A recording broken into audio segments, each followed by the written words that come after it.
ಪ್ರೀತಿಯ ದ್ವಿತೀಯ PUC ವಿದ್ಯಾರ್ಥಿಗಳೇ, ದಿಸ್ ಈಸ್ ಮೈ ಲಾಸ್ಟ್ ಏನಂತೀರ ತಾವುಗಳು ಫೈನಲ್ ವಿಡಿಯೋ ಅಂತ. ಯಾಕಂದರೆ ಸಂಪೂರ್ಣವಾಗಿ 4 ಮಾರ್ಕ್ಸು 3 ಮಾರ್ಕ್ಸು 2 ಮಾರ್ಕ್ 1 ಮಾರ್ಕ್ ಸಂಪೂರ್ಣವಾಗಿ ವಿತ್ ಕ್ವಶನ್ ಆನ್ಸರ್ಸ್ ಎಲ್ಲ ಅಪ್ಲೋಡ್ ಮಾಡಿ ಕೊಟ್ಟಿದ್ದೇನೆ. ಮೊದಲಿಗೆ ಹೇಳ್ತಾ ಇದ್ದೇನೆ, those who are weak in letter writing please comment me. ಡೈರೆಕ್ಟಾಗಿ ನಿಮಗೆ ನಾನು 2 ಲಿಂಕನ್ನು ಕಳಿಸ್ಕೊಡ್ತೇನೆ. ಆ ಲಿಂಕು 5 ನಿಮಿಷ ನೋಡಿದರೆ ಸಾಕು ಸರ್, ನಾಳೆ 5 ಔಟ್ ಆಫ್ 5 ತಾವುಗಳು ತೆಗಿತೀರಾ. ರೀಸನ್ ಇಷ್ಟೇ, I don't have time to prepare all those things. ಆ ವಿಡಿಯೋಸ್ಗಳು ಮಾಡಲಿಕ್ಕೂ ಕೂಡ ಸಮಯವಿಲ್ಲ. ಈ ಒಂದು ವಿಡಿಯೋ ಎಷ್ಟು ಇಂಪಾರ್ಟೆಂಟು ಅಂದರೆ, ಬಹಳ ಜನ ಏನು ಮಾಡ್ತಾರೆ ಅಂದರೆ ಸಂಪೂರ್ಣವಾಗಿ 80 ಔಟ್ ಆಫ್ 80 ಬರೆದು ಬರ್ತೀರಾ, ಆದರೆ ಲಾಸ್ಟಿಗೆ ನೋಡಿದಾಗ 35-40 ಮಾರ್ಕ್ಸ್ ಎಕ್ಸಾಮಲ್ಲಿ ಬಂದಿರುತ್ತೆ. ರೀಸನ್ ಈ ಒಂದು ವಿಡಿಯೋದಲ್ಲಿ ಸಂಪೂರ್ಣವಾಗಿ ತಿಳಿಸ್ತಾನೆ. ಯಾಕಂದರೆ ಪ್ರೆಸೆಂಟೇಷನ್ ಮ್ಯಾಟರ್ಸ್ ಅಂತ. ಹುಡುಗಿ ನೋಡೋಕ್ಕೆ ಹೋದಾಗ ಸುಂದರವಾಗಿ ಮೇಕಪ್ ಹಚ್ಚಿ ಕೂತ್ಕೊಂಡ್ರೆ ನೀವು ನೋಡಿದ ತಕ್ಷಣ first impression is the best impression ಅಂತ ಹೇಳ್ತೀವಿ. ಅಮ್ಮ ಹ್ಞೂ ಅಂದ್ಬಿಡ್ತೀರಾ. ಆಮೇಲೆ ಮುಖ ತೊಳೆದಾಗ ಗೊತ್ತಾಗೋದು ಅದು ಏನು ಅಂತ. ಹಾಗೆ ಸಂಪೂರ್ಣವಾಗಿ ನಿಮ್ಮ ಆನ್ಸರ್ ಪೇಪರ್ ಹೇಗಿರಬೇಕು ಅಂದರೆ, ನಾಳೆ ಇವ್ಯಾಲ್ಯುವೇಟ್ರಿಗೆ ಇಂಪ್ರೆಷನ್ ಅಂದರೆ ಅಟ್ರ್ಯಾಕ್ಟ್ ಮಾಡಬೇಕು, ಎಂಥ ನನಗೆ ಪೇಪರ್ ಸಿಕ್ಕಿದೆಯಪ್ಪ ಅಂತ. ಹಾಗಿದ್ರೆ ನಿಮ್ಮ ಆನ್ಸರ್ ಪೇಪರು ಯಾವ ರೀತಿಯಾಗಿ ನಾಳೆ ಎಕ್ಸಾಮಲ್ಲಿ ತಾವುಗಳು ಬರೀಬೇಕು ಅಂತ ಈಗ ನಾನು ಹೇಳ್ತಾ ಇದ್ದೇನೆ. ಯಾಕಂದರೆ ಬಹಳ ಜನ ಕನ್ಫ್ಯೂಷನ್ ಆಗ್ತಾ ಇದ್ದೀರಾ. ಯಾಕಂದರೆ ಕ್ವಶನ್ ಪೇಪರ್ ಮೇಲೆ ಕೆಲವೊಂದು ಇನ್ಸ್ಟ್ರಕ್ಷನ್ಸ್ಗಳನ್ನು ನೀಡಿದ್ದಾರೆ. ಆ ಇನ್ಸ್ಟ್ರಕ್ಷನ್ಸ್ಗಳನ್ನು ನಾಳೆ ಓದ್ಕಂತ ತಾವುಗಳು ಏನಂತೀರ ಸಮಯವನ್ನು ವ್ಯರ್ಥ ಮಾಡಬೇಡಿ. ಮೊದಲನೇ ಇನ್ಸ್ಟ್ರಕ್ಷನ್ನ ಓದಿ ನಿಮ್ಗೆ ಹೇಳ್ಬಿಡ್ತೀನಿ. ಪ್ರಿಸ್ಕ್ರೈಬ್ಡ್ ಲಿಮಿಟ್ ಅಂತ ಇದೆ. ಪ್ರಿಸ್ಕ್ರೈಬ್ಡ್ ಲಿಮಿಟ್ ಅಂತ ಹೇಳಿದರೆ, ದಯವಿಟ್ಟು MCQಸ್ಗಳನ್ನು ಕ್ವಶನ್ ವಿತ್ ಆನ್ಸರ್ ಬರೆಯಬಾರದು. ಫೇಲ್ಯೂರ್ ಸ್ಟೂಡೆಂಟ್ ಆಗಲಿ, ರ್ಯಾಂಕ್ ಸ್ಟೂಡೆಂಟ್ ಆಗಲಿ, ಆವ್ರೇಜ್ ಸ್ಟೂಡೆಂಟ್ ಆಗಲಿ, ಯಾರೇ ಆಗಲಿ ಸಂಪೂರ್ಣವಾಗಿ ಈ ಒಂದು ವಿಡಿಯೋ ನೋಡಿ ವಿದ್ಯಾರ್ಥಿಗಳೇ. ಇದು ನಿಮ್ಮ ಪೇಜ್ ನಂಬರ್ 3. ಕ್ಲಿಯರಾಗಿ ನಿಮಗೆ ಇಲ್ಲಿ ನಾಳೆ ಎಕ್ಸಾಮ್ ಬರೀತಿದ್ದೀರಾ ಅಂದ್ಕೊಳ್ಳಿ, ಆರಾಮಾಗಿ ಕೂತ್ಕೊಂಡು ನನಗೊಂದು 10 ನಿಮಿಷ ಕೊಟ್ಟರು. ನಾನು ನಿಜವಾಗಿಯೂ ನೀವು ನಾಳೆ ಎಕ್ಸಾಮ್ ಬರೆಯೋ ಟೈಮಲ್ಲಿ ನಾನು ಹೇಳಿದಂಥ ಪ್ರತಿಯೊಂದು ಮಾತು ಆ ಪೇಪರ್ ಹೆಂಗೆ ಕಾಣ್ತಾ ಇರುತ್ತೆ ಅಂದರೆ, ಪ್ರೆಸೆಂಟೇಷನ್ ಶುಡ್ ಬಿ ಗುಡ್ ಅಂತ. ನಾನೊಂದು ಅಂಗಡಿ ಹಾಕಿದ್ದೀನಿ ಅಂದರೆ, ಸುಮ್ಮನೆ ಅಂಗಡಿ ಹಾಕೊಂಡ್ರೆ ರನ್ ಆಗಲ್ಲ ಕಣ್ರಿ. ಅಂಗಡಿ ನಾಳೆ ಮುಚ್ಚಬೇಕಾಗತ್ತೆ. ಅಂಗಡಿ ಹಾಕಿದ ಮೇಲೆ ಅದಕ್ಕೆ ಡೆಕೋರೇಷನ್ ಮಾಡಬೇಕು. ಆ ಡೆಕೋರೇಷನನ್ನು ನಾವು ಏನಂತ ಕರಿತೀವಿ ಅಂದರೆ, key points of your answers ಅಂತ ಕರಿತೀವಿ. ಫಾರ್ ಎಕ್ಸಾಂಪಲ್, ಒಂದು ಆನ್ಸರನ್ನು ಬರೆದ ಮೇಲೆ ತಾವುಗಳು ಒಂದು ಆನ್ಸರನ್ನು ಬರೆದಿದ್ದೀರಾ ಅಂದ್ಕೊಳ್ಳಿ. ನಾಳೆ ವೆನ್ ಯು ಆರ್ ವರ್ಲ್ಡ್ ಕ್ವಶನ್ನು ಫಿಕ್ಸು ಅಂತ ಹೇಳಿದೆ ಎಲ್ಲರಿಗೂ ಕೂಡ. ಈ 3 ಮಾರ್ಕ್ಸ್ ಕ್ವಶನ್ಸಿನ ಆನ್ಸರನ್ನು ಬರೆದಿರ್ತೀರಾ. ಬರೆದಾದ್ಮೇಲೆ ಸುಮ್ಮನೆ ಬಿಡೋದಲ್ಲ ಕಣ್ರಿ. ಪ್ರತಿಯೊಂದು key points when you are ವರ್ಲ್ಡಲ್ಲಿ ಯಾವುದು ಅಂತ ಹೇಳ್ತೀನಿ ಸರ್. ಅದು ಯಾವುದು ಅಂತ ಹೇಳಿದರೆ, ಟ್ರೂ ಲವ್ ಆಗಿರುತ್ತೆ. ಟ್ರೂ ಲವ್ ಇದನ್ನು ಅಂಡರ್ಲೈನ್ ಹಾಕಬೇಕು.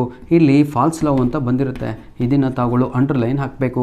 ಇಲ್ಲಿ ಪಿಲಿಗ್ರಿಮ್ ಸೋಲ್ ಅಂತ ಬಂದಿರುತ್ತೆ, ಇದನ್ನು ಅಂಡರ್ಲೈನ್ ಹಾಕಬೇಕು. ಇದನ್ನು ಬಿಟ್ಬಿಟ್ಟು ತಾವುಗಳು ಹಾಕಿದ್ದು ಲೈನು ಫುಲ್ಲು ಸೆಂಟೆನ್ಸ್ ಅಂದರೆ ಅದು ಬ್ಯಾಡ್ ಇಂಪ್ರೆಷನ್ ಅಂತ ಕರಿತೀವಿ. ಹಾಗೂ ಇನ್ನೊಂದು, ನಾಳೆ ಪ್ರತಿಯೊಬ್ಬರು ಕೂಡ ಸ್ಕೇಲು ಪೆನ್ಸಿಲ್ ಒಯ್ಯಬೇಕು. ಯಾಕೆ ಅಂತ ಹೇಳ್ತೀನಿ. ದಯವಿಟ್ಟು ಇವತ್ತು ರೆಡಿ ಮಾಡ್ಕೊಳ್ಳಿ ಸ್ಕೇಲು ಪೆನ್ಸಿಲು. ದಯವಿಟ್ಟು ನಿಮ್ಮ ಕ್ವಶನ್ ಪೇಪರಲ್ಲಿ ಇರುವಂತಹ ಕ್ವಶನ್ ನಂಬರ್ ತೋರಿಸ್ಬಿಡ್ತೇನೆ ಮಕ್ಕಳೇ, ಆಯಿತಾ. 33 ಕ್ವಶನ್ ನಂಬರ್ 33 ಪ್ರತಿಯೊಬ್ಬರಿಗೂ ಕಾಣ್ತಾ ಇದೆ ಅಂದ್ಕೊಂಡಿದ್ದೀನಿ. ಈ ಕ್ವಶನ್ ನಂಬರ್ 33 ಪ್ರತಿಯೊಬ್ಬರು ಕೂಡ ಬಾಕ್ಸನ್ನು ಹಾಕಿ. ಫಾರ್ ಎಕ್ಸಾಂಪಲ್ ಈ ರೀತಿಯಾಗಿ ಇರುತ್ತೆ. ನಾಳೆ ನಿಮ್ಮ ಕ್ವಶನ್ ಪೇಪರಲ್ಲಿ ಈ ರೀತಿಯಾಗಿ ಇರುತ್ತೆ. ಯಾವುದು ಇದು 1, ಇದು 2ನೇ ಬಾಕ್ಸು, ಇಲ್ಲಿ ಅವನೇ ಕೊಟ್ಟಿರ್ತಾನೆ ಬರೆದಿರ್ತಾನೆ ಏನೋ, ಇದು 3ನೇ ಬಾಕ್ಸು, ಇದು 4ನೇ ಬಾಕ್ಸು, 4 ಬಾಕ್ಸ್. ಈ ರೀತಿಯಾಗಿ ಚಿತ್ರ ಬರೆದು ಅಂದರೆ ಬಾಕ್ಸನ್ನು ಹಾಕಿ ಅದರ ಒಳಗಡೆ ತಾವುಗಳು ಆನ್ಸರ್ ಬರೀಬೇಕು. ಹಾಗಿದ್ರೆ ಬಹಳ ಜನ ಏನು ಮಾಡ್ತೀರಾ ಅಂದರೆ, ಫಸ್ಟಿಗೆ ಬಾಕ್ಸ್ ಹಾಕೊಂಡ್ಬಿಡ್ತೀರಾ. ಬಾಕ್ಸ್ ಹಾಕ್ಕೊಂಡು ಬರೀಲಿಕ್ಕೆ ಹೋಗ್ತೀರಾ, ಜಾಗ ಸಾಲಲ್ಲ. ಮತ್ತೆ ಎರೇಸರ್ ತಗೊಂಡು ತಿಕ್ಕಂತ ಕೂತ್ಕೊಂತೀರಾ, ರಬ್ ಮಾಡ್ತೀರಾ. ಇವ್ರದ foolish one man. Second year ಬಂದಿದ್ದೀರಾ. ಮೊದಲು ತಾವುಗಳು ಏನು ಮಾಡಬೇಕು, ಸ್ವಲ್ಪ ನೋಡಿ ಯಾವ ರೀತಿಯಾಗಿ ಕ್ವಶನ್ ನಂಬರ್ ಏನ್ರಿ ಇದು 33 ನಾಳೆ ಎಕ್ಸಾಮಲ್ಲಿ ಹೇಗೆ ಬರಿಬೇಕು ಅಂತ ಹೇಳ್ಕೊಡ್ತೇನೆ ವಿದ್ಯಾರ್ಥಿಗಳೇ. ಸ್ವಲ್ಪ ಜಂಪ್ ಆಗಿಬಿಟ್ಟೆ, ಅದನ್ನು ಕ್ಲಿಯರ್ ಮಾಡಿಕೊಡ್ತೇನೆ. ಯಾಕಂದರೆ ಇದು ಮರೆತು ಬಿಡ್ತೀನಿ ಅಂತ. ಕ್ವಶನ್ ನಂಬರ್ 33 ಯಾವ ರೀತಿಯಾಗಿ ಬರಿಬೇಕು ಅಂತ ಹೇಳಿದರೆ, ಕರೆಕ್ಟಾಗಿ ಕ್ವಶನ್ ಪೂರ್ತಿ ಬರೆಯೋ ಅವಶ್ಯಕತೆ ಇಲ್ಲ ಕಣ್ರಿ. ಕ್ವಶನ್ ನಂಬರ್ 33ಗೆ ಕ್ವಶನ್ ಬರೆಯೋ ಅವಶ್ಯಕತೆ ಇಲ್ಲ, ಆಯಿತಾ. ಡೈರೆಕ್ಟಾಗಿ ಆನ್ಸರನ್ನು ಯಾವ ರೀತಿಯಾಗಿ ಬರೀಬೇಕು ಇಲ್ಲಿ ತೋರಿಸ್ಕೊಡ್ತೇನೆ ನೋಡಿ. ಮೊದಲು ತಾವುಗಳು ಆನ್ಸರು ಏನಂತ ಇರುತ್ತೆ, ಈಗ ಆರ್ಯಭಟ್ಟ ಅಂತ ಆನ್ಸರ್ ಇದೆ ಅಂದ್ಕೊಳ್ಳಿ. ಆರ್ಯಭಟ್ಟ ಅಂತ ಬರೆದು ಆಮೇಲೆ ಅದಕ್ಕೆ ಈ ರೀತಿಯಾಗಿ ಬಾಕ್ಸ್ ಹಾಕಿ.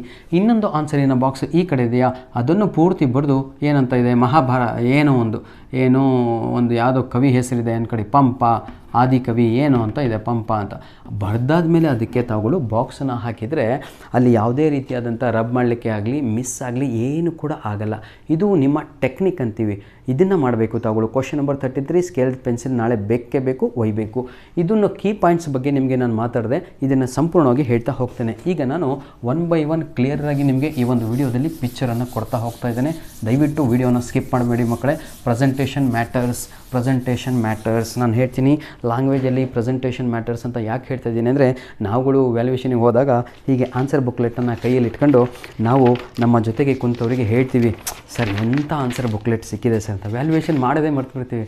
ಏನು ಸರ್ ಎಷ್ಟು ಸುಂದರವಾಗಿದೆ sir hand writing, I think rank student ಇರ್ಬೋದು ಅಂತಲೇ ಇಟ್ಕೊಂಡು ಮನಸ್ಸಲ್ಲಿ ಪಟ ಅಂತ ವ್ಯಾಲ್ಯೂಯೇಷನ್ ಮಾಡ್ತಾ ಇರ್ತೀವಿ.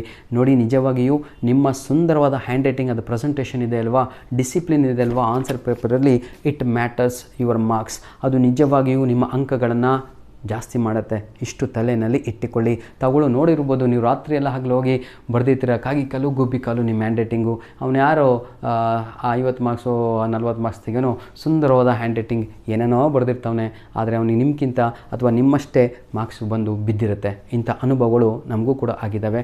ವಿದ್ಯಾರ್ಥಿಗಳೇ, ಪಾರ್ಟ್ ಎ ಹೇಗೆ ಬರೀಬೇಕು ಅಂತ ಈಗ ನಾನು ಬರ್ತಾ ಇದ್ದೇನೆ. ಸಂಪೂರ್ಣವಾಗಿ 1 by 1 ನಾವು ಡಿಸ್ಕಸ್ ಮಾಡ್ತಾ ಇದ್ದೇವೆ. ಯಾವ ವಿಡಿಯೋ ಕೂಡ ವೇಸ್ಟ್ ಅಲ್ಲ ಸರ್, ನಂದು ಇಂಗ್ಲೀಷಿಗೆ ಅಪ್ಲೋಡ್ ಮಾಡಿರುವಂಥದ್ದು. ದಯವಿಟ್ಟು ನೀವು ನೋಡಲಿಲ್ಲ ಅಂದರೆ ನಾಳೆ ನೀವೇ, ಆಯಿತಾ? ಬನ್ನಿ, ಪಾರ್ಟ್ ಎ ತಗೊಳ್ಳೋ ಎಕ್ಸಾಮಲ್ಲಿ ಇದು ನಿಮ್ಮ ಪೇಜ್ ನಂಬರ್ 3 ಸರ್, ನೆನ್ಪಿಟ್ಕೊಳ್ಳಿ. ಪೇಜ್ ನಂಬರ್ 3 ಇದು ಯಾವ ರೀತಿಯಾಗಿ ಬರಿಬೇಕು ಅಂತ ತೋರಿಸ್ಕೊಡ್ತಾ ಇದ್ದೇನೆ. ಇಲ್ಲಿ ನೋಡಿ, ಫಸ್ಟ್ ಮೇನ್ ಕ್ವಶನ್ ಅಂತ ಹಾಕಬೇಕು, 1 ಅಂತ ಇಲ್ಲಿ ಬರಿಬೇಕು. ಆನ್ಸರ್ ಯಾವುದಾದ್ರೂ ಬಿ ಅಂತ ಇದ್ದರೆ ಈ ರೀತಿಯಾಗಿ ಬಿ ಅಂತ ಬರೆದು ಫುಲ್ ಆನ್ಸರ್ ಬರಿಬೇಕು. ಫಾರ್ ಎಕ್ಸಾಂಪಲ್, ನಾಳೆ ನಿಮ್ಮ ಒಂದು ಲಕ್ಕು ಬೈ ಲಕ್ಕು ಕ್ವಶನ್ ಪೇಪರಲ್ಲೇ ಇದ್ದಂಥ ಮಾಡಲ್ ಕ್ವಶನ್ ಪೇಪರಲ್ಲೇ ಇದ್ದಂಥ ಒಂದು ಕ್ವಶನ್ ಬಂದಿದೆ ಅಂದ್ಕೊಳ್ಳಿ. ಯಾವುದು? ಸನ್ ಅಂದರೆ ಏನಪ್ಪ ಅಂತ, ಗ್ಯಾರಿಷ್ ಅಂತ ಆನ್ಸರು. ಈಗ ಗ್ಯಾರಿಷ್ ಅಂತ ಬರೀಬೇಕು, ಮುಗೀತು, ಹೌದಲ್ವಾ? ಒಂದು ಲೈನ್ ಸ್ಪೇಸನ್ನು ಬಿಡಬೇಕಿಲ್ಲಿ, ಒಂದು ಲೈನ್ ಬಿಡಬೇಕು. ಎರಡನೆಯ ಉತ್ತರ ಒಂದು ಲೈನ್ ಬಿಟ್ಟು ಬರಿಬೇಕು. ಇದೇ ರೀತಿಯಾಗಿ ಮೂರನೆಯ ಉತ್ತರ ಬರಿಬೇಕು. ಇದೇ ರೀತಿಯಾಗಿ ನಾಲ್ಕನೆಯ ಉತ್ತರ. ಅಂದರೆ ಟೋಟಲ್ ನಿಮಗೆ 10 MCQs ಪಾರ್ಟ್ ಎನಲ್ಲಿ 10 MCQs ಬರುತ್ತೆ. 10 MCQಸನ್ನು ಆ ಒಂದೇ ಒಂದು ಪೇಜಲ್ಲಿ ಆರ್ಡರ್ ವೈಸ್ 1 ಆದಮೇಲೆ ಜಾಗ ಬಿಟ್ಟು 2 ಬರೆದು ಒಂದು ಲೈನ್ ಬಿಟ್ಟು 3, 4, 5, 6, 7, 8, 9, 10 ಅಂತ ಫಸ್ಟು ಸೀರಿಯಲ್ ನಂಬರ್ ಬರೀರಿ. ಯಾಕೆ ಹೇಳ್ತಾ ಇದ್ದೀನಿ ಗೊತ್ತಾ? ವ್ಯಾಲ್ಯೂಯೇಷನ್ ಹೋದಾಗ ರ್ಯಾಂಕ್ ಸ್ಟೂಡೆಂಟ್ಸ್ಗಳು 1, 2, 3, 4 ಆಗಿರುತ್ತೆ, ಡೈರೆಕ್ಟಾಗಿ 6ಗೆ ಜಂಪ್ ಆಗಿರ್ತಾರೆ. ವ್ಯಾಲ್ಯೂಯೇಷನ್ ಮಾಡುವ ಸಮಯದಲ್ಲಿ ತಪ್ಪು ಅಂತ ಹಾಕೊಂಡು ಹೋಗ್ಬಿಡ್ತಾರೆ. ಗೊತ್ತಾ? ಸೀರಿಯಲ್ ವೈಸ್ ಇರಲ್ಲ. ಇಲ್ಲಿ ಏನು ಕೊಟ್ಟಿದ್ದಾರೆ ಅಂದರೆ ರೈಟ್ ಇನ್ ಆರ್ಡರ್ ವೈಸ್ ಅಂತಲೇ ಇದೆ. ಆರ್ಡರ್ ವೈಸೇ ಬರಿಬೇಕು, ತಗೊಂಡೋಗಿ ಅಲ್ಲಿ ಇಲ್ಲಿ ಬರಿಬಾರ್ದು. ನೆಕ್ಸ್ಟು 10 ತಾವುಗಳು ಫ್ರಂಟ್ ಪೇಜಲ್ಲೇ ಕ್ಲಿಯರಾಗಿ ಬರಿಬೇಕು. ಏನಾದರೂ ತಪ್ಪಾದಲ್ಲಿ ಅದು ಕೂಡ ಹೇಳ್ಕೊಡ್ತೇನೆ. ಈಗ ನಾನು ಎರಡನೇ ಆನ್ಸರು ಸಿ ಬರಿಬೇಕಿತ್ತು, ನಾನು ಡಿ ಅಂತ ಬರ್ಕೊಂಡು ಬರೆದು ಬಿಟ್ಟಿದ್ದೆ. ಇದನ್ನು ತಪ್ಪಾದರೆ ತಾವುಗಳು ಈ ರೀತಿಯಾಗಿ ಸ್ಟ್ರೈಕ್ ಔಟ್ ಮಾಡಿ ಆದ ಮೇಲೆ ಕ್ಲಿಯರಾಗಿ ಕೇಳಿ. ಈ ಒಂದು ಲೈನ್ ಬಿಟ್ಟಿರ್ತಾರಲ್ವ, ಅಲ್ಲೇ 2 ಅಂತ ಹಾಕಿಬಿಟ್ಟು ಸಂಪೂರ್ಣವಾಗಿ ಆನ್ಸರನ್ನು ಬರೀರಿ. ಕ್ಲಿಯರ್? ಇಲ್ಲಿ ಯಾವುದೇ ರೀತಿಯಾದಂಥ ನಿಮಗೆ ಅಂಕಗಳು ಕಡಿತವಾಗುವುದಿಲ್ಲ. ಯಾಕೆ ಗೊತ್ತಾ ವಿದ್ಯಾರ್ಥಿಗಳೇ? ಆರ್ಡರ್ ವೈಸಲ್ಲೇ ಇದೆ. ಆರ್ಡರ್ ವೈಸ್ ಅಂದರೆ ಅರ್ಥ ಆಗ್ತಾಯಿದೆ ಅಂದ್ಕೊಂಡಿದ್ದೀನಿ ಎಲ್ಲರಿಗೂ ಕೂಡ. ಇಲ್ಲಿ ಯಾವುದೇ ರೀತಿಯಾದಂಥ ತೊಂದರೆ ಆಗಲ್ಲ. ತಪ್ಪಾದರೂ ಆನ್ಸರು ಕೆಳಗಡೆ ಒಂದು ಲೈನ್ ಬಿಟ್ಟಿರ್ತೀರ, ಅಲ್ಲೇ ಬರೆದ್ರೆ ಮುಗದೇ ಹೋಯಿತು. ಅದನ್ನು ಬಿಟ್ಟು ಬಹಳ ಜನ ಮಕ್ಕಳು ನಾವು ವ್ಯಾಲ್ಯೂಯೇಷನ್ ಹೋದಾಗ ನೋಡ್ತೀವಿ, ಲಾಸ್ಟ್ ಪೇಜಲ್ಲಿ ಮತ್ತೆ ಈ ರೀತಿ ಹಾಕಿಬಿಟ್ಟು ಇಲ್ಲಿ ಮೇನ್ ಕ್ವಶನ್ 1 ಸೆಕೆಂಡ್ ಆನ್ಸರ್ ಅಂತ ಹಾಕಿ ಇಲ್ಲಿ ಆನ್ಸರ್ ಸಿ ಅಂತ ಹಾಕಿ ಬರೆದಿರ್ತಾರೆ. ಇದಕ್ಕೆ 0 ಮಾರ್ಕ್ಸನ್ನು ಕೊಡಲಾಗತ್ತೆ. ಯಾಕಂದರೆ ರೂಲ್ಸ್ ಏನಂತ ಹೇಳುತ್ತೆ ಅಂದರೆ, ಏನು ಹೇಳುತ್ತೆ ಹೇಳಿ? ಕ್ಲಿಯರಾಗಿ. ಅದಕ್ಕೆ ನಾನು ಹೇಳ್ತಾ ಇರುವಂಥದ್ದು, ರೂಲ್ಸಿನ ಪ್ರಕಾರ ವ್ಯಾಲ್ಯೂಯೇಷನ್ ನಡೆಯುತ್ತೆ. ರೂಲ್ಸಿನ ಪ್ರಕಾರ first answer will be considered ಅಂತ ಹೇಳುತ್ತೆ. First answer will be considered. ನೀವು ಕಾಟ್ ಹಾಕ್ಕೊಂಡಿರೋ ಏನು ಹಾಕ್ಕೊಂಡಿರೋ ಅದು ಸೆಕೆಂಡರಿ ಸರ್. ಒಮ್ಮೆ ನೀವು ಬರೆದ ಮೇಲೆ ಮುಗೀತು ಸರ್. ಆ ಪೇಜಲ್ಲಿ ಇಲ್ಲಿ ಬರೆಯುವ ಹಾಗೆ ಇಲ್ಲ, ಒಂದೇ ಕಡೆ ಇರಬೇಕು ಅಂತ ಅರ್ಥ. ನೆಕ್ಸ್ಟು ನನ್ನ ಪ್ರೀತಿಯ ವಿದ್ಯಾರ್ಥಿಗಳೇ, ತಾವುಗಳು ಏನು ಮಾಡಬೇಕು ನಾಳೆ ಎಕ್ಸಾಮಲ್ಲಿ ಅಂತ ಕ್ಲಿಯರಾಗಿ ಹೇಳ್ತಾ ಇದ್ದೀನಿ ನೋಡಿ, ಆಯಿತಾ? ಈಗ ಫಸ್ಟ್ ಪೇಜಲ್ಲಿ ಬರೀ MCQs ಬರೀರಿ. ಈಗ ನಾನು ಪೇಜ್ ನಂಬರ್ 4ರಲ್ಲಿ ಇದ್ದೇನೆ. ಇಲ್ಲಿ ನೋಡಿ, ಈಗ ಪೇಜ್ ನಂಬರ್ 4 ಕ್ಲಿಯರಾಗಿ ತೋರಿಸ್ತಾ ಇದ್ದೀನಿ. This is page number 3 for MCQs. ಒಂದೊಂದು ಲೈನ್ ಬಿಟ್ಟು ಬರೀರಿ. This is page number 4. Okay, page number 4ಅಲ್ಲಿ first main question number 11. Question number 11ಅನ್ನು ಬರೀ ಆನ್ಸರ್ ಬರೆದ್ರೆ ನಿಜವಾಗಿಯೂ ಬಹಳ ಜನ ಮಾರ್ಕ್ಸೇ ಕೊಡಲ್ಲ ಸರ್. ಗ್ರಾಮರ್ ಎಲ್ಲೆಲ್ಲಿ ಬರಿತಾ ಇದ್ದೀರೋ ಕ್ವಶನ್ ವಿತ್ ಆನ್ಸರ್ ಕಂಪಲ್ಸರಿಯಾಗಿ ಕ್ವಶನ್ ವಿತ್ ಆನ್ಸರನ್ನು ಬರಿಬೇಕು. ಎಕ್ಸಾಂಪಲ್ಲು ಕ್ವಶನ್ ನಂಬರು 11 ನಿಮಗೆಲ್ಲರಿಗೂ ಕೂಡ passive form of the verbs ಇರುತ್ತೆ. ನೋಡ್ಕೊಳ್ಳಿ, ತೋರಿಸ್ಕೊಡ್ತೇನೆ ನಿಮಗೆ, ಆಯಿತಾ? ನಿಮ್ಮ ಶಿಕ್ಷಕರು, ನಿಮ್ಮ ಲೆಕ್ಚರ್ ಕೂಡ ನಿಮಗೆ ತಿಳಿಸಿರ್ತಾರೆ ಕ್ವಶನ್ ವಿತ್ ಆನ್ಸರ್ ಬರೀರಪ್ಪ ಅಂತ, ಆಯಿತಾ? ಕ್ವಶನ್ ನಂಬರು 11, 12, 13 ಇದು ಪಾರ್ಟ್ ಎ ಭಾಗ ಆಗಿರುತ್ತೆ. ಹಾಗಾಗಿ ಬಹಳ ಈಸಿ. ಕ್ವಶನನ್ನು ಪೂರ್ತಿ ಬರೆದು ಆಯಿತಾ, ಎಲ್ಲೆಲ್ಲಿ ಡ್ಯಾಶ್ ಬೇಕು ಇಷ್ಟು ಇನ್ನೂ ಸ್ವಲ್ಪ ಜಾಸ್ತಿನೇ ಲೈನ್ ಹಾಕ್ಕೊಳ್ಳಿ, ಏನು ತೊಂದರೆ ಇಲ್ಲ ಆಯಿತಾ. ಬ್ರಾಕೆಟಲ್ಲಿ ಏನಿದೆ ಅದು ಬರ್ಕೊಳ್ಳಿ, ಪೂರ್ತಿ ಬರೀರಿ. ಬರಿತಾ ಆ ನಂತರದಲ್ಲಿ ಕ್ವಶನ್ ನಂಬರ್ 12 ಕೂಡ ಬರೀರಿ ವಿದ್ಯಾರ್ಥಿಗಳೇ. ಕ್ವಶನ್ ನಂಬರ್ 12 ಕೂಡ. ಕ್ವಶನ್ ನಂಬರ್ 13 ನನ್ನ ವಿದ್ಯಾರ್ಥಿಗಳು ತಪ್ಪಾಗಿ ಬರಿತಾ ಇದ್ದೀರಾ, ಅದನ್ನು ಸ್ವಲ್ಪ ಹೇಳ್ಕೊಡ್ತೇನೆ. ಕ್ವಶನ್ ನಂಬರ್ 13 ಬರೆಯುವ ಸಮಯದಲ್ಲಿ ನೋಡಿ, ಕ್ವಶನ್ ನಂಬರ್ 13 ಬರೆಯುವ ಸಮಯದಲ್ಲಿ ಎ ಅಂತ ಹಾಕೊಳ್ಳಿ, ಈ ಕಡೆ ಬಿ ಅಂತ ಹಾಕೊಳ್ಳಿ. ಕ್ಲಿಯರ್? ಈಗ ನೋಡಿ ನಾನು ಬರಿತೀನಿ ಗುಡ್ ಮಾರ್ನಿಂಗ್ ಅಂತ. ಇಲ್ಲಿ ಫಸ್ಟ್ ಕ್ವಶನ್ ಕೊಟ್ಟಿದ್ದಾರೆ ಅಂದ್ಕೊಳ್ಳಿ ನಿಮಗೆ ನಾಳೆ ಎಕ್ಸಾಮಲ್ಲಿ. ಇದಕ್ಕೆ ಆನ್ಸರು ಗ್ರೀಟಿಂಗ್ಸ್ ಅಂತ ಇಲ್ಲಿದೆ, ಆದರೆ ತಾವುಗಳು ಏನು ಮಾಡಬೇಕು, ಈ ರೀತಿಯಾಗಿ ಹಾಕಿಬಿಟ್ಟು ಇದನ್ನು ಗ್ರೀಟಿಂಗ್ಸ್ ಅಂತ ಬರಿಬೇಕು. ನಿಮಗೆ ಅನಿಸ್ಬೋದು ಏನೇನೋ ಹೇಳ್ಕೊಡ್ತಾನಲ್ಲ ಅಂತ. ನಿಜವಾಗಿಯೂ ನಿಮ್ಮ ಪ್ರೆಸೆಂಟೇಷನ್ ಚೆನ್ನಾಗಿದ್ದರೆ ನಾಳೆ ತಪ್ಪಿದ್ರೂ ಕೂಡ ಕೆಲವೊಮ್ಮೆ ಹೋಗ್ತಾ ಇರುತ್ತೆ ಸರ್, ಹೋಗ್ತಾ ಇರುತ್ತೆ ಜಾರ್ಖಂಡ್ ಎಲ್ಲ. ಸಂತೋಷ ಯಾಕೆ ಗೊತ್ತಾ, ಪ್ರೆಸೆಂಟೇಷನ್ ಭಾಳ ಸೂಪರಾಗಿ ಕೊಟ್ಟಿದ್ದಾನೆ ಮಗು ಅಂತ. ಪ್ರತಿಯೊಂದು ಕೂಡ ಲೈನ್ ಬಿಟ್ಟು ಬರೀರಿ, ಲೈನ್ ಬಿಟ್ಟು. ಹಂಗಂತ ಹೇಳ್ಬಿಟ್ಟು 4 ಮಾರ್ಕ್ಸ್ ಆನ್ಸರ್ ಬರೆಯೋ ಟೈಮಲ್ಲಿ ಒಂದೊಂದು ಲೈನ್ ಬಿಟ್ಟು ಬರ್ದಿರ ಆಮೇಲೆ ಹುಚ್ಚರು ಅಂತ ಹೇಳ್ತಾರೆ, ಗೊತ್ತಿಲ್ಲ ಮಗುಗೆ ಬರೆಯೋದು ಅಂತ. Those are the ಪ್ಯಾರಾಗ್ರಾಫಲ್ಲಿ ಬರೆದಿರುವಂಥ ಆನ್ಸರ್ಸ್ಗಳು. ತಗೊಳ್ಳು ಯಾವುದೇ ಕಾರಣಕ್ಕೂ ಪ್ಯಾರಾಗ್ರಾಫು ಅದನ್ನು ಲೈನ್ ಬಿಟ್ಟು ಬರಿಬಾರ್ದು ಸರ್. ಒಂದು ಇಂಟ್ರೊಡಕ್ಷನ್ ಆಯಿತಾ, ಒಂದು ಲೈನ್ ಬಿಡಬೇಕು. ಬಾಡಿ ಆಫ್ ದಿ ಲೆಟರ್ ಒಂದು ಲೈನ್, ಬಾಡಿ ಆದಮೇಲೆ ಒಂದು ಲೈನು, ಕನ್ಕ್ಲೂಷನಲ್ಲಿ ಒಂದು ಲೈನು. ಈ ರೀತಿಯಾಗಿ ತಗೊಳ್ಳು ಡೈರೆಕ್ಟ್ ಆನ್ಸರನ್ನು ಬರೀಬೇಕು. ಇನ್ನೊಂದು ಎಕ್ಸಾಂಪಲ್ ಬರೆದು ತೋರಿಸ್ತೇನೆ. ಥ್ಯಾಂಕ್ ಯು ಅಂತ ಇರುತ್ತೆ. ಈಗ ಥ್ಯಾಂಕ್ ಯು ಅಂತ ಹೇಳಿದರೆ ಇದಕ್ಕೆ ಆನ್ಸರ್ ಅಲ್ಲೆಲ್ಲ ಒಂದೇದಿರುತ್ತೆ, ತಗೊಂಬಂದು ತಗೊಳ್ಳು ಇಲ್ಲಿ ಗ್ರ್ಯಾಟಿಟ್ಯೂಡ್ ಅಂತ ಬರೀಬೇಕು. ಇದು ನಿಮಗೆ ಒಂದು ಎಕ್ಸಾಂಪಲ್ ತೋರಿಸಿತು, ಆದರೆ ನಿಮಗೆ ಇದು ಇಲ್ಲ. ನಿಮಗೇನಿರುವಂಥದ್ದು ಅದನ್ನು ನಾನು ಹೇಳ್ಕೊಡ್ತೇನೆ, ಕ್ಲಿಯರಾಗಿ ಕೇಳಿ. ನೋಡಿ, ಈಗ ಹಿ ಅಂದರೆ ಏನು, ಶಿ ಅಂದರೆ ಏನು, ಇಟ್ ಅಂದರೆ ಏನು, ದೇ ಅಂದರೆ ಏನು ಅಂತ ಕೇಳ್ತಾ ಇದ್ದೇನೆ ನಿಮಗೆಲ್ಲರಿಗೂ ಕೂಡ. ಹರ್ ಅಂದರೆ ಯಾರು ಅಂತ ಆಯಿತಾ. ಪ್ಯಾಸೇಜನ್ನು ಓದಿದಾಗ ಗೊತ್ತಾಗುತ್ತೆ. ಹಿ ಅಂತ ಹೇಳಿದರೆ ಸಚಿನ್ ತೆಂಡೂಲ್ಕರ್ ಅಂತ, SACHIN ಸಚಿನ್ ತೆಂಡೂಲ್ಕರ್ ಅಂತ ಆಯಿತಾ. ಈ ರೀತಿಯಾಗಿ ಇಲ್ಲಿ ಇನ್ನೊಂದು ಮತ್ತೆ ಮುಂದೆ ಓದ್ಕೊತಾ ಹೋಗ್ತೀರಾ. ಶಿ ಅಂತ ಇದೆ, ಹರ್ ಅಂತ ಇದೆ. ಇದನ್ನು ನಿಮಗೆ ಅವತ್ತೇ ನಾನು ಡಿಫ್ರೆನ್ಸನ್ನು ಹೇಳಿ ಕೊಟ್ಟಿದ್ದೇನೆ, ಕರೆಕ್ಟಾಗಿ ನೆನಪಿರಲಿ. ಹರ್ ಅಂತ ಬಂದಾಗ ಅಪಾಸ್ಟ್ರಫಿ ಎಸ್ಸಿಂದ ಎಂಡಾಗಿರಬೇಕು. ಹಿಸ್ ಅಂತ ಬಂದಾಗ ಅಪಾಸ್ಟ್ರಫಿ ಎಸ್ಸಿಂದ ಆನ್ಸರ್ಗಳು ಎಂಡಾಗಿರಬೇಕು. ಡೈರೆಕ್ಟಾಗಿ ಎ ಪಾರ್ಟ್ ಬಿ ಪಾರ್ಟ್ ಬರಿಬೇಕು. ಈಗ ನಾವು ವಿದ್ಯಾರ್ಥಿಗಳೇ ಡೈರೆಕ್ಟಾಗಿ ನೋಡಿ, ಈಗ ನಾವು ಪೇಜ್ ಎಷ್ಟು ಯೂಸ್ ಮಾಡಿದ್ವಿ, ಒಂದೇ page number 3, page number 4 part A ಮುಗಿದೋಯ್ತು. ಪಾರ್ಟ್ ಎ ಎಷ್ಟು ಮಾರ್ಕ್ಸ್ ಸಿಗಿದೆ ಸರ್? 20 ಮಾರ್ಕ್ಸ್ ಸಿಗಿದೆ. ಪೇಜ್ ನಂಬರ್ 3, ಪೇಜ್ ನಂಬರ್ 4ರಲ್ಲಿ ಪಾರ್ಟ್ ಎ ಸಂಪೂರ್ಣವಾಗಿ ಬರೆದ್ವಿ. ವ್ಯಾಲ್ಬಿಟ್ರೆ ಭಾಳ ಖುಷಿ ಅದ, ಎಷ್ಟು ನೀಟಾಗಿ ಬರೆದಿದ್ದಾನೆ ಮಗು ಅಂತ. ಲೈನ್ ಬಿಟ್ಟು MCQs ಬರೀಬೇಕು. ಅರ್ಥ ಆಗತ್ತಲ್ವಾ? ನೆಕ್ಸ್ಟು ನನ್ನ ಪ್ರೀತಿಯ ವಿದ್ಯಾರ್ಥಿಗಳೇ, ಈಗ ನಾನು ನಿಮಗೆ ಅವತ್ತು ಲಾಸ್ಟ್ ವಿಡಿಯೋದಲ್ಲಿ ಹೇಳಿಕೊಟ್ಟೆ, ಪಾರ್ಟ್ ಎ ಆದ ತಕ್ಷಣ ಡೈರೆಕ್ಟಾಗಿ ಪಾರ್ಟ್ ಸಿಗೆ ಪಿಚ್ ಆಗಿ ಅಂತ. ಪಾರ್ಟ್ ಸಿನಲ್ಲಿ ನಿಮಗೆಲ್ಲರಿಗೂ ಕೂಡ ಒಂದು ಪ್ಯಾಸೇಜ್ ಇರುತ್ತೆ ಮಕ್ಕಳೇ, ನೆನಪಿರಲಿ. ಎಲ್ಲರಿಗೂ ಕೂಡ ಒಂದು ಪ್ಯಾಸೇಜ್ ಇರುತ್ತೆ. ಥರ್ಡ್ ಮೇನ್ ಕ್ವಶನ್ ಅಂತ ಹಾಕಿ, ಥರ್ಡ್ ಮೇನ್ ಕ್ವಶನ್ ಅಂತ ಹಾಕಬೇಕು. ತೋರಿಸ್ಕೊಡ್ತೇನೆ ನಿಮಗೆಲ್ಲರಿಗೂ ಕೂಡ. ನೋಡಿ, ಪಾರ್ಟ್ ಸಿ ದೊಡ್ಡ ಪ್ಯಾಸೇಜ್ ಕಾಣ್ತಾ ಇದೆ ಅಲ್ವಾ ಎಲ್ಲರಿಗೂ ಕೂಡ. ಈ ರೀತಿಯಾಗಿ ಒಂದು ದೊಡ್ಡ ಪ್ಯಾಸೇಜ್ ಬರುತ್ತೆ. ಅದರಲ್ಲಿ ಕ್ವಶನ್ ನಂಬರ್ 30 ಅಂತ ಇರುತ್ತೆ, ಅದನ್ನು ಫಸ್ಟು ಬರಿಬೇಕು. ನೋಡಿ, ಇದನ್ನು ಫಸ್ಟು ಮಾಡಬೇಕಾಗಿರೋ ಕೆಲಸಗಳು third main question number 30 A ಅಂತ ಹಾಕಬೇಕು ಮಕ್ಕಳೇ. ನಾಳೆ ನಿಮಗೆಲ್ಲರಿಗೂ ಕೂಡ ಥರ್ಡ್ ಮೇನ್ ಕ್ವಶನ್ ಪ್ಯಾಸೇಜ್ ಜೊತೆಗೆ ಒಂದು ಆಪ್ಷನ್ ಇರುತ್ತೆ, ಅದು ಪೋಯಮ್ ಆಗಿರುತ್ತೆ. ದಯವಿಟ್ಟು ನನ್ನ ಒಂದು ಅನುಭವವನ್ನು ಹೇಳ್ತೇನೆ. ಪ್ಯಾಸೇಜಲ್ಲಿ ನಿಮಗೆ ಜಾಸ್ತಿ ಮಾರ್ಕ್ಸ್ ಬರುತ್ತೆ. ಪ್ಯಾಸೇಜಲ್ಲಿ ಯಾವುದೇ ಕಾರಣಕ್ಕೂ ಬಹಳ ಸಮಯ ತಗೊಳ್ಳಲ್ಲ. ಪ್ಯಾಸೇಜಲ್ಲಿ ಯಾವುದೇ ಕಾರಣಕ್ಕೂ ಮಾರ್ಕ್ಸು ಡಿಲೀಟ್ ಆಗಲ್ಲ. ಪ್ಯಾಸೇಜಲ್ಲಿ ಗೇನಿಂಗ್ ಮಾರ್ಕ್ಸು ಆಪರ್ಚುನಿಟಿ ಜಾಸ್ತಿ ಇರುತ್ತೆ. ಹಾಗಾಗಿ ಇಟ್ಸ್ ಬೆಟರ್. ಏನು ಬೆಟರ್ ಅಂದರೆ ಹೇಳಿದರೆ ಪ್ಯಾಸೇಜನ್ನೇ ಚಾಯ್ಸ್ ಮಾಡ್ಕೊಳ್ಳಿ. ಯಾಕೆಂದರೆ ಪದ್ಯಗಳು ಓದಿದಾಗ 90% ವಿದ್ಯಾರ್ಥಿಗಳಿಗೆ ಅರ್ಥನೇ ಆಗಲ್ಲ. ಅಂತಹ ಪದ್ಯಗಳು ಬರ್ತವೆ ಕೆಲವೊಮ್ಮೆ. ಈ ಪದ್ಯಗಳನ್ನು ಓದ್ಕೊಂಡು ಬರೀರಿ ಅಂತ ಯಾವುದೇ ಕಾರಣಕ್ಕೂ ಸರ್ ನಾನು ಪ್ಯಾಸೇಜು ಬರಿತೀನಿ, ಪದ್ಯನೂ ಬರಿತೀನಿ ಅಂತ ದಯವಿಟ್ಟು ಹೋಗಬೇಡಿ. ಯಾಕೆಂದರೆ ಟೈಮ್ ಮ್ಯಾನೇಜ್ಮೆಂಟು ಒಂದು ವಿಡಿಯೋ ಮಾಡಿಕೊಟ್ಟಿದ್ದೇನೆ, ಎಕ್ಸ್ಟ್ರಾ ಬರೀಲಿಕ್ಕೆ ಸಮಯವೇ ಇಲ್ಲ ಕಣ್ರೋ, ಆಯಿತಾ. ನನ್ನ ಮಾತು ಕೇಳಿ ಆಯಿತಾ. ಈಗ ಕ್ವಶನ್ ನಂಬರ್ 30 ಹೇಗೆ ಬರೆಯೋದು ಅಂತ ತೋರಿಸ್ಕೊಡ್ತೇನೆ. ಕ್ವಶನ್ ನಂಬರ್ 30 ಎ, ನಾನು ಪ್ಯಾಸೇಜಿನ ಆನ್ಸರ್ಸ್ ಬರಿತಾ ಇದ್ದೇನೆ. 1 ಅಂತ ಹಾಕ್ತೇನೆ. 1 ಅಂತ ಹಾಕಿ ಪೂರ್ತಿ ಆನ್ಸರ್ಸ್ ಬರಿಬೇಕು. ಅಲ್ಲೇನಾದರೂ ABCD ಇದ್ದರೆ ತಗೊಳ್ಳು ABCD ಅಂತ ಬರಿಬೇಕು. ಅಲ್ಲಿ ABCD ಅಂತ ಕೊಟ್ಟಿರ್ತಾರೆ, ಇವರು 1 2 3 ಅಂತ ಬರಿತಾ ಇರ್ತೀರಾ. Means you are not following the rules of the paper ಅಂತ. ಪೇಪರಲ್ಲಿ ಮೇನ್ ಕ್ವಶನ್ ನಂಬರ್ ಏನಿದೆಯೋ ಅದೇ ಬರಿಬೇಕು, ನಂಬರ್ ಏನಿದೆಯೋ ಅದೇ ಬರಿಬೇಕು ಆಗಿರುತ್ತೆ. ಟೋಟಲ್ ನಿಮಗೆ ಇದಿರುವಂಥದ್ದು 9 ಮಾರ್ಕ್ಸಿಗೆ ಇದೆ. ಹಾಗಿದ್ರೆ ಇದು ಎ ಇಂದ ಸ್ಟಾರ್ಟ್ ಆಗುತ್ತಲ್ವ, ಆನ್ಸರ್ ಬರೆದ್ರೆ ಒಂದು ಲೈನ್ ಬಿಡಬೇಕು ಮಕ್ಕಳ. ಒಂದು ಲೈನ್ ಬಿಟ್ಟು ಬಿ ಅಂತ ಹಾಕಿ ಆನ್ಸರ್ ಹುಡುಕಬೇಕು, ಬರೀಬೇಕು. ಗೊತ್ತಾಗಲಿಲ್ವಾ? 2 ಲೈನ್ ಬಿಡಿ. ಯಾಕೆ ಗೊತ್ತಾ? ಆರ್ಡರ್ ವೈಸಲ್ಲೇ ಇರಬೇಕು ಅಂತ ಇದೆ.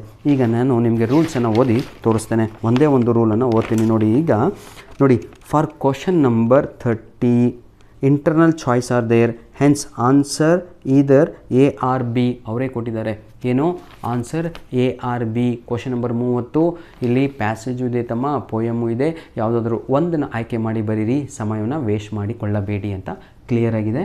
ಹಾಗಾಗಿ ಪ್ರತಿಯೊಂದು ಆನ್ಸರ್ ಆದಮೇಲೆ ಒಂದು ಲೈನನ್ನು ಬಿಡ್ತಾ ಹೋಗಿ ಆ ಕರೆಕ್ಟಾಗಿ ಒಂದೇ ಪೇಜಲ್ಲಿ ಈ ಯಾವುದಿದು ಪೇಜ್ ನಂಬರ್ 5 ನಾಳೆ ನಿಮಗೆ ಖುಷಿ ಆಗಬೇಕು. ಇಸ್ಲಾಂ ಸರ್ ಹೇಳ್ದಂಗೆ ಪೇಜ್ ನಂಬರ್ 3ರಲ್ಲಿ ಪಾರ್ಟ್ ಎ MCQs ಮುಗೀತು. ಪೇಜ್ ನಂಬರ್ 4ರಲ್ಲಿ ಏನಾಯಿತು, question number 11, question number 12, question number 13 ಆಯಿತು. ಪಾರ್ಟ್ ಈಗ ನಾವು ಸಿನಲ್ಲಿದ್ದೀವಿ, ಅದು ಪೇಜ್ ನಂಬರ್ 5ನಲ್ಲಿ ಕಂಪ್ಲೀಟ್ ಆಯಿತು ಅಂತ. ಹಾಗಿದ್ರೆ ಎಷ್ಟು ಮಾರ್ಕ್ಸಿಗೆ ಕಂಪ್ಲೀಟ್ ಆಯಿತು? ಈಗ ನಮ್ಮದು 29 ಮಾರ್ಕ್ಸಿಗೆ ಕಂಪ್ಲೀಟ್ ಆಯಿತು. ನಾಳೆ ಬರೆಯುವ ಸಮಯದಲ್ಲಿ ನಿಮ್ಗೆ ಒಂದೇ ಒಂದು ಹಿಂಟನ್ನು ಕೊಡ್ತೇನೆ. ಈಗ ಇನ್ನೊಂದು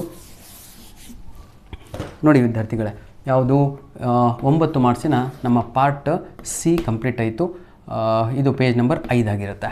ಈಗ ಇದಾದ ತಕ್ಷಣ ನಾನು ನನ್ನ ವಿದ್ಯಾರ್ಥಿಗಳಿಗೆ ಹೇಳಿರುವಂಥದ್ದು ಡೈರೆಕ್ಟಾಗಿ ಪಿಚ್ ಆಗಿರೋ ಎದಕ್ಕೆ ಅಂದರೆ ಎದಕ್ಕೆ ಗೊತ್ತಾ, ಅದು ಪಾರ್ಟ್ ಡಿ ಆಗಿರುತ್ತೆ. ಪಾರ್ಟ್ ಡಿ ಆಗಿರುತ್ತೆ. ಪಾರ್ಟ್ ಡಿ ತಾವುಗಳು ದಯವಿಟ್ಟು ನಿಮ್ಮ ಕ್ವಶನ್ ಪೇಪರ್ ಇದ್ದರೆ ತಾವುಗಳು ನೋಡ್ಕೋಬೇಕು ಎಲ್ಲರೂ ಕೂಡ. ಇದು ಬಹಳ ಇಂಪಾರ್ಟೆಂಟ್ ಆಗಿರುವಂಥದ್ದು. ಪಾರ್ಟ್ ಡಿನಲ್ಲಿ ಏನೇನು ಎಕ್ಸ್ಟ್ರಾ ಕೊಟ್ಟಿದ್ದಾನೋ ಎಲ್ಲ ಬರಿಬೇಕು. ಏನೇನು ಎಕ್ಸ್ಟ್ರಾ ಕೊಟ್ಟಿದ್ದಾನೋ ಎಲ್ಲ ಬರೀರಿ. ಇದು ನಿಮ್ಮ final paper is the best paper ಅಂದ್ಕೊಂಡು ಜೀವನದ ನನ್ನ ಬೆಸ್ಟ್ ಪೇಪರ್ ಬರೀತಾ ಇದ್ದೀನಿ. ಪ್ರೆಸೆಂಟೇಷನ್ ಕೂಡ ಬೆಸ್ಟ್ ಆಗಿರಬೇಕು ಅಂತ, ಆಯಿತಾ? ಈ ರೀತಿಯಾಗಿ ನಿಮಗೆ ನೋಡಿ ಪಾರ್ಟ್ ಡಿ ಕ್ವಶನ್ ನಂಬರ್ 31 ಹಾಕಿ ನೀಟಾಗಿ ತೋರಿಸ್ತೇನೆ ನಿಮಗೆ. ನೀಟಾಗಿ ನೋಡ್ಕೊಳ್ಳಿ ಮಕ್ಕಳೇ. ಕ್ವಶನ್ ನಂಬರ್ 31 ಎ ಅಂತ ಹಾಕಬೇಕು. ಯಾಕೆ ಗೊತ್ತಾ, ಕ್ವಶನ್ ನಂಬರ್ 31 ಬಿ ಕೂಡ ಇದೆ. ಹಾಗಾಗಿ ನೋಡಿ ಈಗ ನಾನು ಆನ್ಸರ್ ಬರೀಬೇಕು. Neha is used to come to college dash bus ಅಂತ ಇದೆ. ಬರೀ ಇಷ್ಟೇ ಬರೆದಿರ್ತಾರೆ ನನ್ನ ವಿದ್ಯಾರ್ಥಿಗಳು. ಹೀಗೆ ಬರೆಯುವ ಹಾಗೆ ಇಲ್ಲ, ಇಷ್ಟೇ ಆನ್ಸರ್ ಬರೆಯಬೇಡಿ. ಇದು ಕ್ವಶನ್ ನಂಬರು ಯಾವುದು ಪಾರ್ಟ್ ಡಿ, ಸಂಪೂರ್ಣವಾಗಿ ಕ್ವಶನ್ ವಿತ್ ಆನ್ಸರ್ ಬರೆಯುವಂಥದ್ದು. ಇದು ನಿಮ್ಮ ಕಾಲೇಜಲ್ಲೂ ನಿಮಗೆ ತಿಳಿಸಿದ್ದಾರೆ ಅಂದುಕೊಂಡಿದ್ದೇನೆ. ಪಾರ್ಟ್ ಡಿ ನನ್ನ ಪ್ರೀತಿಯ ವಿದ್ಯಾರ್ಥಿಗಳೇ, ಕ್ವಶನ್ ವಿತ್ ಆನ್ಸರ್ ಬರೀಬೇಕು. ಪಾರ್ಟ್ ಡಿನಲ್ಲಿ ಸಂಪೂರ್ಣವಾಗಿ ಏನು ಬರೀಬೇಕು, ಕ್ವಶನ್ ಪೂರ್ತಿ ಬರೆದು ಯಾವುದು ಡ್ಯಾಶ್ ಅದಕ್ಕೆ ಅಂಡರ್ಲೈನ್ ಹಾಕಿಬಿಟ್ಟು, ಆಯಿತಾ? ಈ ರೀತಿಯಾಗಿ ನಿಮ್ಮ ಡ್ಯಾಶು ಕಾಣ್ತಾ ಇರಬೇಕು. ಭಾಳ ಜನ ವಿದ್ಯಾರ್ಥಿಗಳು ಡ್ಯಾಶಿಗೆ ಅಂಡರ್ಲೈನೇ ಹಾಕಿರಲ್ಲ, ಅದು ಪೆನ್ಸಿಲಲ್ಲಿ ಹಾಕಬೇಕು. ಕ್ಲಿಯರ್? ಈ ರೀತಿಯಾಗಿ ತಾವುಗಳು 4 ಉತ್ತರಗಳನ್ನು ಈಗ ಇಲ್ಲಿ ಬರೀತೀರಾ.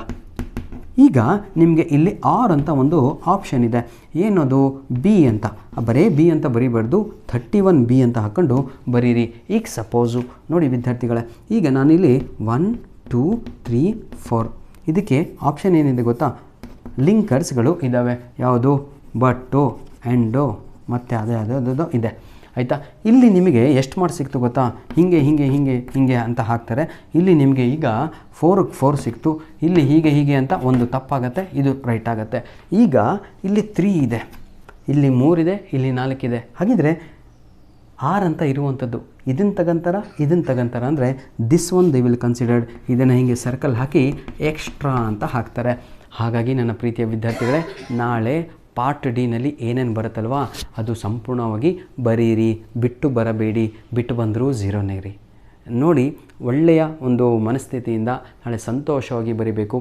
ಯಾವ ಪೇಜು ಕೂಡ ಅಂತ ಹೇಳಿದ್ದೀನಿ ನಾನು ಇವತ್ತು ನಿಮಗೆ, ಆಯಿತಾ? ನೆಕ್ಸ್ಟು ನನ್ನ ಪ್ರೀತಿಯ ವಿದ್ಯಾರ್ಥಿಗಳೇ, ಈಗ ನಾವು ಕ್ವಶನ್ ನಂಬರ್ ಎಲ್ಲಿಗೆ ಹೋಗ್ತಾ ಇದ್ದೀವಿ ಅಂದರೆ ಡೈರೆಕ್ಟಾಗಿ ಕ್ವಶನ್ ನಂಬರ್ 32 ಹತ್ರ ಹೋಗ್ತಾ ಇದ್ದೀವಿ. ಇದು ನಿಮಗೆ ಕರೆಕ್ಟಾಗಿ ಪೇಜ್ ನಂಬರ್ 6ಅಲ್ಲಿ ಕಂಪ್ಲೀಟ್ ಆಗುತ್ತೆ, ನೆನಪಿರಲಿ. Part D question number 31 page number 6ರಲ್ಲಿ ಫಿನಿಶ್ ಆಗುತ್ತೆ.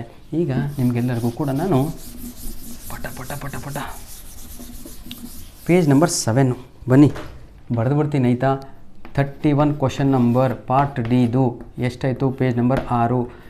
ಈಗ ನಾವು ಕ್ವಶನ್ ನಂಬರ್ 32ನಲ್ಲಿ ಇದ್ದೇವೆ, ಹೌದಲ್ವಾ? 32 is very easy my dear children. 32ದು ಎಷ್ಟು ಈಸಿ ಇದೆ ನೋಡಿ. 32 ಪೇಜ್ ನಂಬರ್ 7ನಲ್ಲಿ ಇದ್ದೇವೆ. ಈಗ ಪೇಜ್ ನಂಬರ್ 31ನಲ್ಲಿ ನಿಮಗೆಲ್ಲರಿಗೂ ಕೂಡ 2 ಮಾರ್ಕ್ಸಿನ ಒಂದು ಪ್ರಶ್ನೆಗಳು ಇದ್ದಾವೆ. ಅದ್ಯಾವುದು ಅಂದರೆ ಕ್ವಶನ್ ಟ್ಯಾಕ್ಸ್ ಬರುತ್ತೆ, ಎಲ್ಲ ಬರುತ್ತೆ. ಕ್ವಶನ್ ಟ್ಯಾಕ್ಸ್ ಹೆಂಗೆ ಬರಿಬೇಕು ಅಂತ ಹೇಳ್ಕೊಡ್ತೀನಿ, ಕಲ್ಸಕ್ಕೆ ಹೋಗಲ್ಲ. ಈಗ ಆನ್ಸರ್ ಹೇಗೆ ಬರಿಬೇಕು ಅಂತ. ಈಗ ಇದು ನಿಮ್ಮ ಪ್ರಶ್ನೆ, ಕ್ವಶನ್ ಟ್ಯಾಕ್ಸಿಗೆ ಹೇಗೆ ಬರಿಬೇಕು ಅಂತ. ಯಾವುದು? Question number 32. ಕ್ವಶನ್ ನಂಬರ್ 32 ಅಂತ ಹೀಗೆ ಹಾಕೊಳ್ಳಿ, ಎ ಅಂತ ಹಾಕಬೇಕು. ಫಸ್ಟು ಈ ಕೆಲಸವನ್ನು ಮಾಡಬೇಕು, ಆಯಿತಾ? ಚೆಕ್ ಯುವರ್, ಹೇಳಿ ನೋಡೋಣ, main question number. Cross check ಅಂದರೆ ಏನು ಗೊತ್ತಾ, ಮೇನ್ ಕ್ವಶನ್ ನಂಬರ್ ಚೆಕ್ ಮಾಡಿ ಅಂತ. ನೋಡಿ, ಕ್ವಶನ್ ನಂಬರ್ 32 ಎ ಅಂತ ಹಾಕೊಂಡೆ. ಈಗ ಇಲ್ಲಿ ಕ್ವಶನ್ ಟ್ಯಾಗ್ ಇದೆ, ಏನಂತ ಇದೆ ಅಂತ ತೋರಿಸ್ತೀನಿ ನೋಡಿ, ಆಯಿತಾ? ಐ ಆಮ್ ನಾಟ್ ಹ್ಯಾಪಿ ಅಂತ ಕ್ವಶನ್ ಇದೆ. ನಾಟ್ ಹ್ಯಾಪಿ ಅಂತ ಈಸಿ ಕ್ವಶನ್ ತಗೊಂಡಿದ್ದೀನಿ ನಿಮಗೆ ಹೆಲ್ಪ್ ಆಗಲಿ ಅಂತ. ಇದನ್ನು ಈಗ ನಾನು ಆನ್ಸರ್ ಹೇಗೆ ಬರೀಬೇಕು ಗೊತ್ತಾ ನೋಡಿ, ಐ ಆಮ್ ಇದನ್ನು ಬರ್ಕೋಬೇಕೀಗೆ, ಐ ಆಮ್ ನೋಡಿ ನಾಟ್ ಹ್ಯಾಪಿ ಅಂತ ಬರೆದು ಇಲ್ಲಿ ಕಾಮ ಹಾಕಿ ಆಯಿತಾ, ಆಮ್ ಐ ಅಂತ ಬರೆದು ಕ್ವಶನ್ ಮಾರ್ಕನ್ನು ಹಾಕಬೇಕು. ಇದು ನಿಮ್ಮ ಆನ್ಸರ್. ಮತ್ತು ಹಿಂಗೆ ಬಾಕ್ಸ್ ಹಾಕೋಂಗಿಲ್ಲ, ನಿಮಗೆ ಗೊತ್ತಾಗಲಿ ಅಂತ ತಿಳಿಸಿದ್ದು. ಈ ರೀತಿಯಾಗಿ ಕ್ವಶನ್ ಟ್ಯಾಗಿನ ಆನ್ಸರನ್ನು ಬರೀಬೇಕು. ಏನು ಕ್ವಶನ್ ಕೊಟ್ಟಿದ್ದಾರಲ್ವ ಅದನ್ನೇ ಬರೆದು ಕಾಮ ಹಾಕಿಬಿಟ್ಟು ಅದಕ್ಕೆ ಉತ್ತರವನ್ನು ಬರೀಬೇಕು. ಏನು ಸರ್ ಎಲ್ಲದಕ್ಕೂ ಇದೇ ಉತ್ತರ?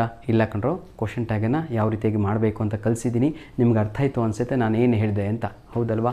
ಆಯಿತಾ? ಕ್ಲಿಯರ್ ಆಯಿತಾ ಎಲ್ಲರಿಗೂ? ಆಯಿತಾ? ನೆಕ್ಸ್ಟು ನನ್ನ ಪ್ರೀತಿಯ ವಿದ್ಯಾರ್ಥಿಗಳೇ, ಅದೇ ರೀತಿಯಾಗಿ ಕ್ವಶನ್ ನಂಬರ್ 2 ಹಾಕಬೇಕು. ಈಗ ನೋಡಿ, ಈಗ Bengaluru is a lovely city ಅಂತ ಕ್ವಶನ್ ಇದೆ ಅಪ್ಪ. ಲವ್ಲಿ ಸಿಟಿ ಅಂತ ಕ್ವಶನ್ ಇದೆ ಆಯಿತಾ. ಬೆಂಗಳೂರಿಗೆ ಅಂಡರ್ಲೈನ್ ಇದೆ. ಹಾಗಿದ್ರೆ ವಿಚ್ ಈಸ್ ಅಂತ ನೋಡಿ, which is a lovely city ಅಂತ ಹಾಕಿ ಕ್ವಶನ್ ಮಾರ್ಕ್ ಹಾಕಬೇಕು. ಇಲ್ಲೇನಿತ್ತು? ಫುಲ್ ಸ್ಟಾಪ್ ಇತ್ತು. ಆನ್ಸರಲ್ಲಿ ಕ್ವಶನ್ ಮಾರ್ಕ್ ಬರ್ತಾಯಿದೆ. ವಿದ್ಯಾರ್ಥಿಗಳು ಆನ್ಸರಲ್ಲಿ ಕ್ವಶನ್ ಮಾರ್ಕ್ ಹಾಕಲಿಲ್ಲ ಅಂದರೆ ಏನಾಗುತ್ತೆ ಅಂತ ಹೇಳ್ಕೊಡ್ತೀನಿ. ಕ್ವಶನ್ ಮಾರ್ಕ್ ಹಾಕಲಿಲ್ಲ ಅಂದರೆ ವಿದ್ಯಾರ್ಥಿಗಳು ಆನ್ಸರಲ್ಲಿ 0 ಮಾರ್ಕ್ಸ್ ಕೊಡ್ತಾರೆ. ಇಲ್ಲೂ ಕ್ವಶನ್ ಮಾರ್ಕ್ ಹಾಕಬೇಕು. ಯಾಕೆ ಗೊತ್ತಾ? ಇವೆಲ್ಲವೂ ಕೂಡ question tag, WH questions, do forms ಇವೆಲ್ಲವೂ ಕೂಡ. ನೆಕ್ಸ್ಟು ನನ್ನ ಪ್ರೀತಿಯ ವಿದ್ಯಾರ್ಥಿಗಳೇ ನೋಡಿ, ಈಗ ಆಯಿತಾ, ಇನ್ನೊಂದು ತೋರಿಸ್ಬಿಡ್ತೇನೆ, ಮುಗೀತಿಲ್ಲಿಗೆ ಕ್ವಶನ್ ಪೇಪರೇ ಮುಕ್ತಾಯ ಆಯಿತು ಕಣ್ರಿ. ಆಯಿತಾ, ಈಗ ನಾವು ಈಗ ಯಾವುದು ಇಲ್ಲಿ ಬರೆದು ಬಿಡ್ತೀನಿ. ಈಗ ಇದು ಮುಗೀತಲ್ವಾ? ಕ್ವಶನ್ ನಂಬರ್ 33ನಲ್ಲಿದ್ದೀನಿ. ಕ್ವಶನ್ ನಂಬರ್ ಇಲ್ಲಿ ಆರ್ ಕೂಡ ಅಟೆಂಡ್ ಮಾಡಿ, ರೆಕ್ಟಿಫೈ ದಿ ಎರರ್ ಅಂತ ಬರುತ್ತೆ. Same page sir, same page. ಯಾವುದು? ಕ್ವಶನ್ ನಂಬರು 33 ಕೂಡ, ಯಾಕಂದರೆ ಇದಿರೋದೇ 2 ಮಾರ್ಕ್ಸಿಗಿದೆ. ಏನು ಚಿಂತೆ ಮಾಡ್ಕೋಬೇಡಿ. A B ಎರಡೂ ಕೂಡ ಇಲ್ಲಿ ಬರೀಬೇಕು ತಾವುಗಳು. ಇದು ಪಾರ್ಟ್ D ಆಗಿ ಇರುತ್ತೆ. ಕ್ವಶನ್ ನಂಬರ್ 33 ಬಾಕ್ಸ್ ಹಾಕಿ ಬರೆಯುವಂಥದ್ದು ಎಲ್ಲರಿಗೂ ಕೂಡ ಕಲಿಸಿದ್ದೀನಿ. ಇದು ಸಿಂಗಲ್ ಆಗಿ ಒಂದು ಪೇಜಲ್ಲಿ ಬರೀರಿ ಆಯಿತಾ. ಯಾವುದು? ಕ್ವಶನ್ ನಂಬರ್ 33 ಮುಗೀತು. ಈಗ ಬರೆಯುವಂಥದ್ದು ನಮ್ಮ 34 ಕ್ವಶನ್ ನಂಬರ್, ಅದು ಡೈರೆಕ್ಟ್ ಆ್ಯಂಡ್ ಇಂಡೈರೆಕ್ಟ್ ಸ್ಪೀಚ್. ಹೊಸ ಪೇಜನ್ನು ತಗೊಳ್ಳಿ, ಪ್ರತಿಯೊಬ್ಬರು ಕೂಡ ಹೊಸ ಪೇಜನ್ನು ತಗೊಂಡು ಡೈರೆಕ್ಟ್ ಆ್ಯಂಡ್ ಇಂಡೈರೆಕ್ಟ್ ಸ್ಪೀಚಿನ ಸಂಪೂರ್ಣವಾಗಿ ಕ್ವಶನನ್ನು ಬರ್ಕೊಳ್ಳಿ. ಸಂಪೂರ್ಣವಾಗಿ ಕ್ವಶನ್ ಬರ್ಕೊಂಡು ಇಲ್ಲೇ ಕ್ವಶನ್ ಬರ್ಕೊಂಡು ಪೂರ್ತಿ ಇಲ್ಲಿ ಏನೇನು ಸರ್ಕಲ್ ಹಾಕೋಬೇಕು, ಹೇಗೆ ಮಾಡ್ಕೋಬೇಕು ಎಲ್ಲ ಬರ್ಕೊಂಡು ಸಂಪೂರ್ಣವಾಗಿ ಒಂದು ಆನ್ಸರನ್ನು ತಾವುಗಳು ಪ್ಯಾರಾಗ್ರಾಫ್ ರೀತಿಯಲ್ಲಿ ಬರೀರಿ. ಈ ಪೇಜಲ್ಲಿ ಏನು ಬರೆಯೋಕ್ಕೆ ಹೋಗಬೇಡಿ. ಡೈರೆಕ್ಟ್ ಆ್ಯಂಡ್ ಇಂಡೈರೆಕ್ಟ್ ಸ್ಪೀಚಿಂದು ಸರ್ 28 ಪೇಜ್ ಇರ್ತಾವೆ ಸರ್. ನಾನು ಆಲ್ರೆಡಿ ಪಾರ್ಟ್ A ಮುಗಿಸಿದೆ, ಪಾರ್ಟ್ C ಮುಗಿಸಿದೆ, ಪಾರ್ಟ್ D ಮುಗಿಸೋಕ್ಕೂ ಬಂದಿದ್ದೇನೆ. ಲಾಸ್ಟ್ ಮೇನ್ ಕ್ವಶನಲ್ಲಿದ್ದೀನಿ ಆಯಿತಾ. 20 ಪೇಜ್ ಕ್ವಶನ್ ಆನ್ಸರ್ ಬರೀರೋ ಕೂತ್ಕೊಂಡು ಯಾಕೆ ಟೆನ್ಷನ್ ತಗೊಂತೀರಾ? ನೋಡಿ, ಪೇಜ್ ನಂಬರ್ 8ರಲ್ಲಿ ಬರೀ ನಾನು ಡೈರೆಕ್ಟ್ ಆ್ಯಂಡ್ ಇಂಡೈರೆಕ್ಟ್ ಸ್ಪೀಚ್ ಹೇಳ್ಕೊಟ್ಟೆ. ನೆಕ್ಸ್ಟು ನಿಮ್ಗೆ ಉಳಿದಿದ್ದು ಯಾವ್ದು ಗೊತ್ತಾ? Dialogue writing. Question number 35 question with answer ಬರೀಬೇಕು. ಕೂಡ ಸಂಪೂರ್ಣವಾಗಿ ಬರ್ಕೊಂಡು ಡ್ಯಾಶು ಸ್ವಲ್ಪ ಜಾಸ್ತಿ ಬಿಟ್ಕೊಂಡು ಅದರಲ್ಲಿ ಆನ್ಸರನ್ನು ತುಂಬಬೇಕು. ಇದು 3 ಮಾರ್ಕ್ಸಿಗೆ ಇರುತ್ತೆ. ನೆಕ್ಸ್ಟು ಲೆಟ್ ರೈಟಿಂಗ್ ನನ್ನ ವಿದ್ಯಾರ್ಥಿಗಳು ಬಹಳ ತಪ್ಪಾಗಿ ಬರಿತಾ ಇದ್ದೀರಾ ಆಯಿತಾ. ಲೆಟ್ ರೈಟಿಂಗ್ ಒಂದು ಹೇಳ್ಕೊಟ್ಬಿಡ್ತೀನಿ ಈಗ ಡೈರೆಕ್ಟಾಗಿ ನಿಮಗೆಲ್ಲರಿಗೂ ಕೂಡ. ಈಗ ಯಾಕಂದರೆ ಭಾಳ ಜನ ತಪ್ಪಾಗಿ ಲೆಟ್ ರೈಟಿಂಗನ್ನು ಬರಿತಾ ಇದ್ದೀರಾ. ಲೆಟ್ ರೈಟಿಂಗ್ ಬರೆಯುವ ವಿಧಾನವನ್ನು ಹೇಳ್ತೇನೆ. ಇಲ್ಲಿ ನೋಡಿ, ಹೊಸ ಪೇಜನ್ನು ತಗೋಬೇಕು. ಎಲ್ಲರೂ ಕೂಡ ನ್ಯೂ ಪೇಜಿಂದ ಸ್ಟಾರ್ಟ್ ಆಗಬೇಕು ಲೆಟ್ ರೈಟಿಂಗು. ಎಲ್ಲರೂ ಕೂಡ ಇದಕ್ಕೆ XXX ಅವನೇ ಕ್ವಶನಲ್ಲಿ ಕೊಟ್ಟಿರ್ತಾನೆ. XXX ಅಂತ ಬರೀಬೇಕು ಅಥವಾ 4X ಬರೀಬೇಕು ಅಂತ ಅವನೇ ಕೊಟ್ಟಿರ್ತಾನೆ. Write your name as XXX ಅಂತ ಅಥವಾ XXXX ಅಂತ ಕೊಟ್ಟಿರ್ತಾನೆ. ನೋಡ್ಕೊಳ್ಳಿ, ಅಡ್ರೆಸ್ಸು YYYY ಅಂತ ಇರುತ್ತೆ. ಎಲ್ಲದೂ ಕೂಡ ಇಲ್ಲೇ ಬರೆಯೋದು. ಒಂದು ಲೈನ್ ಬಿಡಬೇಕ್ರಿ. ಡೇಟ್ ಯಾವ ರೀತಿಯಾಗಿ ಬರೀಬೇಕು? ಡೇಟ್ ನಾಳೆ 3 ಮಾರ್ಚ್ ಅಂತ ಬರ್ತಾರೆ, 0 ಮಾರ್ಕ್ಸ್ ಹಾಕಿ 3 ಮಾರ್ಚ್ ಅಂತ ಕ್ವಶನ್ ಪೇಪರಲ್ಲೇ ಕೊಟ್ಟರೆ, ಈಗ ನಾನು ಇಲ್ಲಿ ತೋರಿಸ್ತೇನೆ ನಿಮಗೆ. ಈಗ ಈ ಕ್ವಶನ್ ಪೇಪರಲ್ಲಿ 30 ಡಿಸೆಂಬರ್ ಅಂತ ಇದೆ. 30 ಡಿಸೆಂಬರ್ ಅಂತ ಈ ಕ್ವಶನ್ ಪೇಪರಲ್ಲಿ ಇದೆ. ಹಾಗಂದರೆ ನಾನು ನಾಳೆ ಕ್ವಶನ್ ಪೇಪರಲ್ಲಿ ಅದು 2027 ಅಂತ ಕೊಟ್ಟಿರಲೇಬೇಕಾದ್ರೆ ಲೆಟ್ ರೈಟಿಂಗಲ್ಲಿ ಅದೇ ಡೇಟನ್ನು ಇಲ್ಲಿ ಬರಿಬೇಕು. ಆ ಡೇಟ್ ಯಾವುದು ಬರಿಬೇಕು? ಮತ್ತು ಹಿಂಗೆ ಬಾಕ್ಸ್ ಹಾಕಿ ಬರೆದುಕೊಂಡ್ರು ಫಾರ್ಮೇಟ್ ತೋರಿಸ್ಕೊಡ್ತೀನಿ ನಾಳೆ ನಿಮಗೆಲ್ಲರಿಗೂ ಕೂಡ. ನಾನು ಇಲ್ಲಿ ಡೇಟ್ ಬರೆದ್ರೆ ಮತ್ತು ನೀವು ಅದನ್ನೇ ಬರೀತಿರೋ ಅಂತ ನನಗೆ ಹೆದರಿಕೆ. ನೋಡಿ, 3 ಮಾರ್ಚ್ 26 2026 ಇದನ್ನು ದಯವಿಟ್ಟು ವಿದ್ಯಾರ್ಥಿಗಳೇ ಡೇಟನ್ನು ಕ್ವಶನ್ ಪೇಪರಲ್ಲಿ ಅಂದರೆ ಫ್ರಂಟ್ ಪೇಜಲ್ಲಲ್ರಿ, ನಿಮ್ಮ ಕ್ವಶನಲ್ಲಿ ಲೆಟ್ ರೈಟಿಂಗಲ್ಲೇ ಕೊಟ್ಟಿರ್ತಾನೆ. ಆ ರೀತಿಯಾಗಿ ಬರೀಬೇಕು. ಯಾರಿಗೆ ಲೆಟ್ ರೈಟಿಂಗ್ ಬರಲ್ವೋ ದಯವಿಟ್ಟು ಕಮೆಂಟ್ ಮಾಡಿ. ಪಟ್ ಅಂತ ನಿಮಗೆ ಒಂದೇ ಸೆಕೆಂಡಲ್ಲಿ ನಾವು ಏನು ಮಾಡ್ತೀವಿ ಅಂದರೆ ಲೆಟ್ ರೈಟಿಂಗಿನ ಲಿಂಕನ್ನು ಕಳಿಸ್ಕೊಡ್ತೀವಿ. 5ಕ್ಕೆ ಇದು 100% ಬಂದೇ ಬರುತ್ತೆ ನಿಮಗೆ. ಇದು ನನ್ನ ಚಾಲೆಂಜ್ ಕಣ್ರಿ. You will get out of 80 ಸಿಗುತ್ತೆ. ಯಾವಾಗ ಅಂದರೆ ಇಂಥವುಗಳು ಬರೆದಾಗ.